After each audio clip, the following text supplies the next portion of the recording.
The moment she opened her eyes, her mother, Amaka, knew something was wrong. The child did not respond to light, did not follow movement. And when the village healer placed his hand on her tiny face, his expression turned grim. The gods have taken her sight. A wave of silence fell upon the crowd. The women clutched their children tighter. The men shook their heads. A blind child? It could only mean one thing. A curse. Whispers began. They spread like wildfire through the village. She will bring misfortune. The gods are angry. If Amaka keeps her, we will all suffer. Amaka was terrified. She was young, unmarried, and had already been shamed for having a child out of wedlock. If she kept Ngozi, she would be an outcast. No man would marry her. No one would trade with her. So, when the elders came with their final warning, she knew she had no choice. Take the child away, they ordered. Leave her in the forest. Let fate decide if she is truly meant to live. And so, one night, under the light of a full moon, Amaka carried her daughter deep into the forest. Ngozi was only 4 years old. Her tiny fingers clung to her mother's dress, trusting, unaware of what was to come. "Mama, where are we going?" she asked softly. Amaka's throat tightened. "Somewhere safe, my child." She stopped in a small clearing, surrounded by ancient trees, their shadows stretching like long fingers over the earth. "Ngozi," she whispered, kneeling down. "Stay here, okay? Mama will be back soon." The child frowned. "But it's dark." "I know, my love." Amaka choked back a sob. "Just stay here. Be brave." She stood and stepped back. Ngozi reached out, her tiny hands searching. "Mama!" and ran. She ran without looking back. Behind her, Ngozi's cries pierced the night. "Mama! Mama, come back. Please." But Amaka did not stop.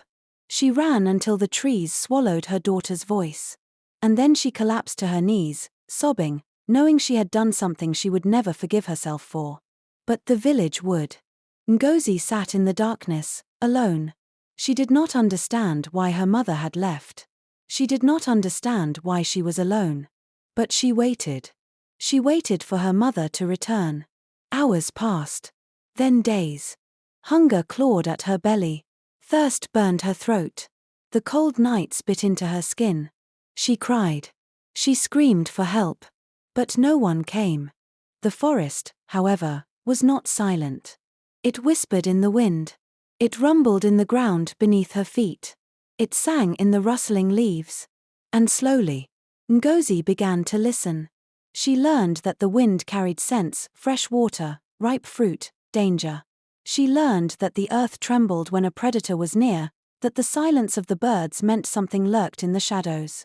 She learned which plants would heal and which would kill.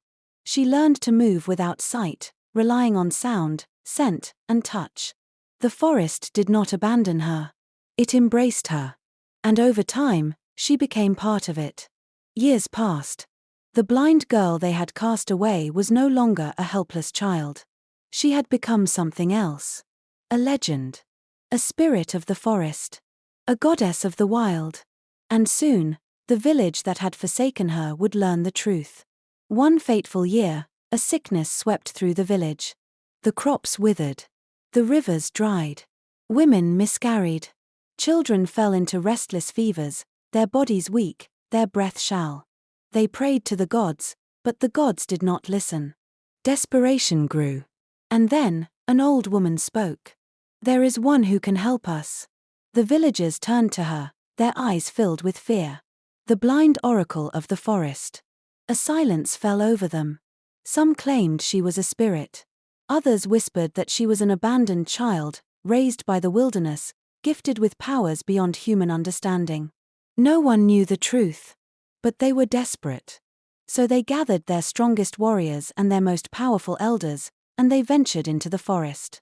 It did not take long for them to feel it. The presence. A force that was not human, but not entirely otherworldly. And then, from the shadows, a voice emerged. "You have come to seek what you once threw away." From the darkness, a figure stepped forward. She was tall, draped in garments woven from leaves and vines. Her hair flowed like water, Her skin glowed faintly under the moonlight. She carried herself with an air of power, of wisdom, of something far beyond human understanding. Her eyes were as white as the first snowfall. She was blind, but she could see everything. The elders fell to their knees. "Please, Great One, we beg you, save us." There was a pause. Then, the woman tilted her head. "Do you know me?" The villagers hesitated. And then, Amaka stepped forward. Her body was frail with age, her heart heavy with regret. Tears streamed down her face. "Ngozi," she whispered. For a moment, the blind oracle did not speak. Then, slowly, she smiled.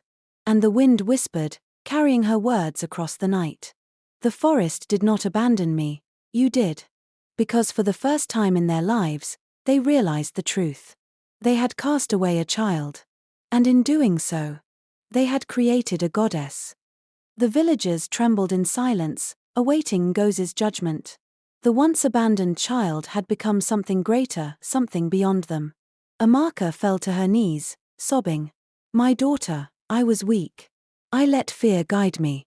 I have spent every day of my life regretting what I did." Ngozi watched her mother with unreadable eyes. The wind whispered through the trees, carrying voices of the past, the cries of a child left in the dark, the silence of a mother who never returned. For a long moment, she did not speak. Then, she turned to the elders. "You cast me away because you feared a curse. But the only curse in this village is ignorance." She stepped forward, placing a hand on Amaka's bowed head. "I do not seek revenge. I do not seek to punish. But I will not return to the world that abandoned me." The villagers held their breath. "But I will heal you." A hush fell. The warriors looked at one another in shock. The elders gasped. With hands raised, Ngozi whispered words in a language older than time. The wind carried her voice, and the earth seemed to breathe beneath them. The air shimmered, and the sickness that plagued the village lifted like mist before the morning sun. One by one, the villagers felt their strength return. The children's fevers broke, the pregnant women felt life stir within them, and the crops, once withered, began to bloom again. The village was saved. Tears streamed down Amaka's face. "Will I ever see you again?" she whispered. Ngozi smiled faintly. "I am always here," she said, placing a hand on her mother's heart. And with that, she stepped back into the forest, vanishing into the shadows. From that day forward, the village never spoke of curses again. Instead, they told the legend of the blind oracle, the girl who was cast away, yet saved them all. And whenever the wind whispered through the trees, they knew Ngozi was watching. Please press subscribe button. It helps us bring you more interesting stories. Your support keep us going. Please subscribe.